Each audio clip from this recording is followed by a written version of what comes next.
Hello दोस्तों, नए video में आपका बहुत बहुत स्वागत है। इस वीडियो में हम 5 वैल्यू स्टॉक्स की लिस्ट लेकर आए हैं जिनके बहुत ही स्ट्रॉन्ग फंडामेंटल्स हैं और जो वैल्यू इन्वेस्टर्स हैं उनको अपने रडार में रख सकते हैं। देखिए, सबसे पहले आपको ब्रीफ में बताने की कोशिश करते हैं कि वैल्यू स्टॉक्स होते क्या है। देखिए, वो वाले स्टॉक जिनके फंडामेंटल स्ट्रॉन्ग होते हैं लेकिन स्टॉक का प्राइस ज्यादा बढ़ा नहीं होता है, लेकिन उनके जो कॉम्पिटिटर्स हैं या जो दूसरी कंपनियां उसी सेक्टर की होती है जिनका प्राइस अच्छा खासा बढ़ गया होता है, वैसे स्टॉक होते हैं। कुछ एग्जांपल मैं बीच बीच में देता रहूंगा आपको।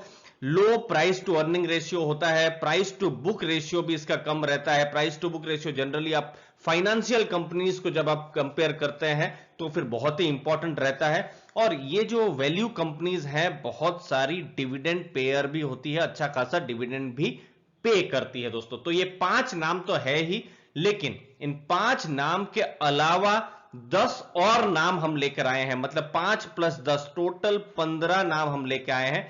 जो 10 नाम है हम आपको लास्ट में बताएंगे, जो कि आप रेडार में रखेंगे। लेकिन ये जो पहले है 5 नाम आपको हम पहले बता देते हैं।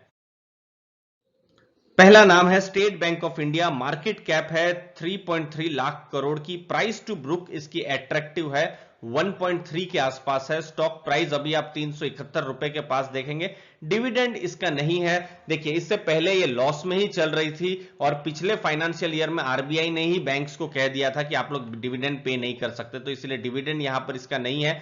ऐसा माना जा रहा है कि स्टेट बैंक ऑफ इंडिया को बहुत ज्यादा फायदा मिलेगा क्योंकि उनका जो एनपीए रिलेटेड जो नॉन परफॉर्मिंग एसेट्स थे वो क्लीन अप या फिर हो चुका है और उस हिसाब से अभी ये फिर से ग्रोथ ट्रेजेक्टरी में जा रही है। तो पहला नाम है स्टेट बैंक ऑफ इंडिया।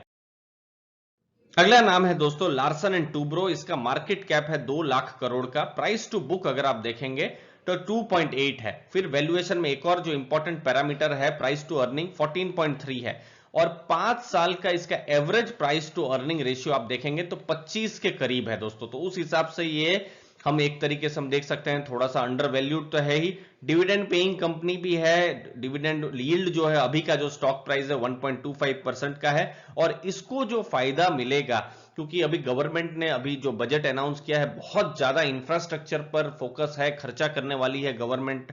जो गवर्नमेंट का जो केपेक्स होने वाला है, गवर्नमेंट जो खर्चा करेगी, तो जो बड़े प्रोजेक्ट्स हैं तो एक तरीके से लार्सन एंड टूब्रो एक नाम जो है प्रोमिनेंट नाम उभर कर आता है। तो इंफ्रास्ट्रक्चर स्टोरी पर अगर आपको इंटरेस्ट है तो जरूर लार्सन एंड टूब्रो को आप रेडार में रख सकते हैं। तीसरा नाम है सन फार्मा। फार्मा सेक्टर का 2020 में हमने देखा था बहुत ही अच्छा रनअप था, लेकिन अभी हमने 2021 में देख रहे हैं तो फार्मा सेक्टर के स्टॉक बहुत ज्यादा अभी मूवमेंट में नहीं है। लेकिन आप देखिए सन फार्मा का जो स्टॉक है 2020 में भी बहुत ही अच्छा उसने रिटर्न नहीं दिया था। अगर आप कंपेयर करते हैं दूसरी फार्मा कंपनी के साथ, 1.4 लाख करोड़ का इसका मार्केट कैप है। स्टॉक प्राइस 611 रुपए के आसपास है। प्राइस टू बुक 3.25 है। डिविडेंड यील्ड भी 1% के आसपास है। 720 रुपए का टारगेट सिटी ने अभी उनका दिया हुआ है और उनका जो प्रोडक्ट है इलुमिया करके, जी हां, इलुमिया सोरासिस की एक ड्रग है और वो वाला प्रोडक्ट यूएस, यूरोप, जापान में बहुत ही अच्छा अभी ट्रैक्शन कर रहा है। तो अगले 1-2 सालों में अच्छा खासा जो प्रॉफिट है देखने को मिल सकता है। तो सन फार्मा पर नजर रखी जा सकती है। दोस्तों, पिछले कुछ महीनों से गेल इंडिया मेरे रडार में आया हुआ है। 62,000 करोड़ का मार्केट कैप है गेल इंडिया का। प्राइस टू बुक अगर आप देखेंगे 1.2 है, जो कि अट्रैक्टिव है। डिविडेंड भी पे करती रहती है, 4.5% का डिविडेंड यील्ड है। और अगर आप नेचुरल गैस के बारे में बात करें तो उसमें वो लीडर है नेचुरल गैस ट्रांसमिशन में। 70% से ऊपर का इसका मार्केट कैप है, मतलब गेल इंडिया का। अब देखिए, गवर्नमेंट का फोकस तो नेचुरल गैस पर है ही और यहां पर मैंने कुछ पुराने वीडियो में भी जिक्र किया है दोस्तों। जो नेचुरल गैस है, जो ओवरऑल एनर्जी मिक्स है पूरे भारत की, तो उसका सिर्फ 6% एक नेचुरल गैस का हिस्सा होता है दोस्तों। लेकिन गवर्नमेंट का प्लान है 2030 तक 6% से 15% किया जाए। मतलब भारत में अगर गैस का ज्यादा से ज्यादा यूजेज होता है तो फिर गेल इंडिया को एक एक बहुत ही इंपॉर्टेंट पार्टनर होता है। और अब हम शहरों में देख पा रहे हैं, शहरों में बहुत ही ज्यादा गैस को लेकर अभी गैस पाइपलाइंस आ रही है। फिर फर्टिलाइजर में भी गैस के बहुत सारे काम हो रहे हैं, तो फिर नेचुरल बेनिफिट गेल इंडिया को उसका मिलना चाहिए। पांचवा और आखिरी नाम है अंबुजा सीमेंट। 61,000 करोड़ की मार्केट कैप है, 311 रुपए का इसका स्टॉक प्राइस है। प्राइस टू बुक अगर आप देखेंगे तो 2.7 के पास है। डिविडेंड यील्ड भी इसकी 5.8%, मतलब 6% के आसपास इसकी डिविडेंड यील्ड भी है दोस्तों। डेट फ्री कंपनी है। सीमेंट सेक्टर साइक्लिकल होते हैं, वैसे बहुत सारे सेक्टर्स जो भी हमने डिस्कस किए थोड़े बहुत साइक्लिकल सेक्टर रहते ही हैं, तो यहां पर आपको सही एंट्री करना बहुत जरूरी है। बाकी अंबुजा सीमेंट ने अच्छा खासा रनअप दिया ही हुआ है। तो दोस्तों ये 5 नाम थे। हम अगले 10 नाम में आगे जाएं उससे पहले दोस्तों, अगर आपके या आपके फ्रेंड्स या फैमिली मेंबर का अभी भी डीमैट अकाउंट नहीं है तो फिर मैं पर्सनली एंजल ब्रोकिंग को यूज करता हूं। आप वहां से फ्री में अपना अकाउंट ओपन करवा सकते हैं। लिंक जो है डिस्क्रिप्शन बॉक्स में हमने दे दी है दोस्तों। आगे के 10 नाम दोस्तों, इन 5 नाम के अलावा अगले 10 नाम है। पहला है एक्सिस बैंक, ये बैंकिंग सेक्टर में है। Power finance corporation, cash flow इसका स्टेबल है, डिविडेंड पेइंग कंपनी है और गवर्नमेंट का ही ये एनबीएफसी है जो पावर सेक्टर में पैसा देती है। फेडरल बैंक है। फिर जैसे अंबुजा सीमेंट हमने देखा, वैसे ही सीमेंट में एक और नाम एसीसी सीमेंट।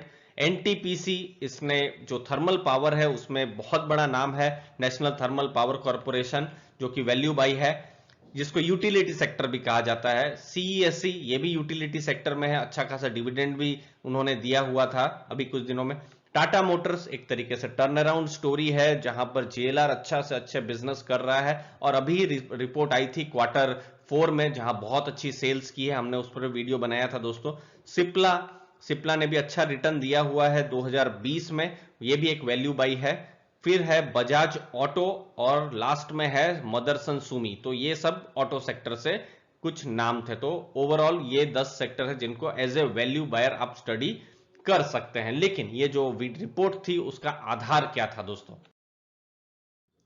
इस रिपोर्ट का आधार था आईसीआईसीआई सिक्योरिटीज की लिस्ट। आईसीआईसीआई सिक्योरिटीज ने अभी एनालिसिस की है और अब कहा है कि जो वैल्यू स्टॉक्स हैं, देखिए वैल्यू स्टॉक्स जो हमने अभी बात की, वैल्यूएशन उनका कम है, स्टीडी ग्रोइंग कंपनी है, कैश फ्लो उनका स्टीडी रहता है, स्टेबल पैसा आता रहता है, डिविडेंड भी पे करती रहती है और किसी कारणवश हो सकता है कि मार्केट में उनको एक अच्छा एक वैल्यूएशन नहीं मिल रहा है। तो अभी आप वैल्यू स्टॉक और ग्रोथ स्टॉक को देखें तो 2 डेकेड का एकदम गैप जो है, 2 डेकेड में जितना नहीं था उतना ज्यादा वो गैप बन गया। मतलब वैल्यू स्टॉक का अगर वैल्यूएशन इधर है तो ग्रोथ स्टॉक का वैल्यूएशन ऊपर है और ये जो गैप जो है ये बहुत ज्यादा है दोस्तों। फिर अभी फिलहाल हम देख रहे हैं कि अक्टूबर महीने से वैल्यू स्टॉक्स ने परफॉर्मेंस शुरू किया है और उम्मीद है अच्छा ये परफॉर्म करते रहेंगे। हमने जो कुछ नाम बताए वैल्यू स्टॉक में इनके नाम आते हैं। अभी आप देखेंगे तो 23% का ग्रोथ ऑलरेडी ये दे चुके हैं। रिटर्न अगर मैं कहूं तो सही वर्ड रहेगा, उन्होंने दिया है और ग्रोथ का 10% रिटर्न रहा है एमएससीआई ग्लोबल लेवल में। अगर आप देखें तो ग्लोबली हम देख पा रहे हैं कि वैल्यू स्टॉक्स अब अच्छा करना शुरू कर रहे हैं।